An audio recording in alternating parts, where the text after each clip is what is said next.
दुसऱ्या रस्त्याने जावं लागतं आणि येणाऱ्या लोकांना याच्यामुळे खूप त्रास होत आहे आणि नागरिकांना माहिती नाही ना रस्ता बदलला असल्यामुळे आणि हा रस्ता कच्चा आहे आणि पाणी पावसाळ्याच्या रस्त्याने जाताना खूप त्रास होतो। हा केलं कशामुळे तिला काही समजत नाही आहे, पण यामुळे ग्राहकांना खूप बघा म्हातारी आजी आता यांना कसं आणायचं आपण। पर्यटकांच्या सेवेकरिता अमरावती शहरात 1 जानेवारी 2017 रोजी बांबू गार्डन एक महत्त्वाचं आणि सर्वात सुंदर गार्डन तयार करण्यात आलं होतं, ज्याचं उद्घाटन माजी राज्यमंत्री प्रवीण पोटे यांच्यासह अनेक मान्यवरांच्या उपस्थितीत तसेच मुख्य वन संरक्षक संजीव गौड यांच्यासुद्धा अध्यक्षतेत महत्त्वाचं आणि सर्वांना आवडणारं हे बांबू गार्डनचं मोठ्या थाटामाटात उद्घाटन झालं होतं। शुद्ध हवा आणि निसर्गाचा आनंद लुटण्यासाठी शहरात वन विभागाने शहराच्या पूर्वेस आणि शेवटाच्या टोकाला सुंदर बांबू उद्यान सह ऑक्सिजन पार्क तयार केले।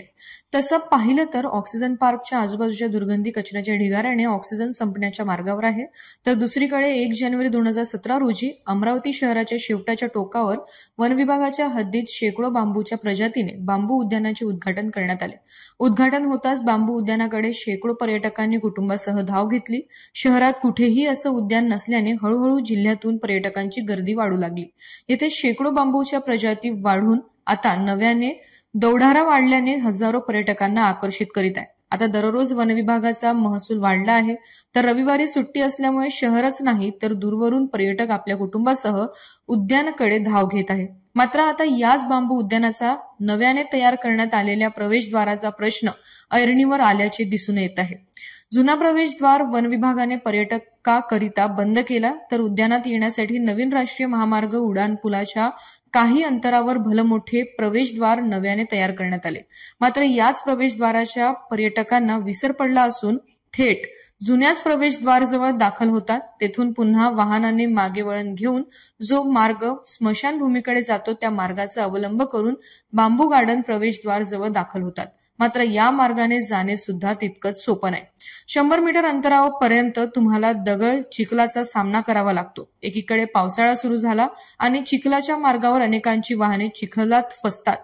बांबू उद्यानांच्या नवीन प्रवेशद्वार जवळ आपण दाखल झाले तर वाहने कुठे पार्किंग करावी हा प्रश्न उपस्थित होणार। खासगी व्यक्तीने येथे स्वतःच्या जबाबदारीने जंगल भागातच पार्किंग तयार केली, याचा मात्र वन विभाग प्रशासनाला विसर पडला हे मात्र नक्कीच। आणि पर्यटकांनी रीतसर तिकीट काढून आत प्रवेश जर केला तर तेथून सुद्धा 100 मीटर अंतरापर्यंत मुख्य उद्यान येण्यास वेळ लागणार।